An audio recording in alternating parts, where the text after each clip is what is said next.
ነገ ዛሬ ማለት ቀልቆ መቅረት ነው ነገ ዛሬ ማለት ቀልቆ መቅረት ነው ነገ ዛሬ ማለት ቀልቆ መቅረት ነው ሲያው ከረምኩ እንጂ ናፍቆሽን ታክሼው የተደቀነው እምባዬን መልሼው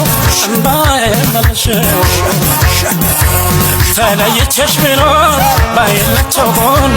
የጎጃም ትዝታ መች ይለያል ከኔ ተለይቼሽ ብኖር ባይመቸው ጎኔ የጎጃም ትዝታ መች ይረሳል እኔ ፍላኝሽም በአካል በረቅሽም ሁሌ አስብሻለሁ ሲነጋም ሲመሽም አገር ነገ ዛሬ ማለት ቀልቆ መቅረት ነው ነገ ዛሬ ማለት ቀልቆ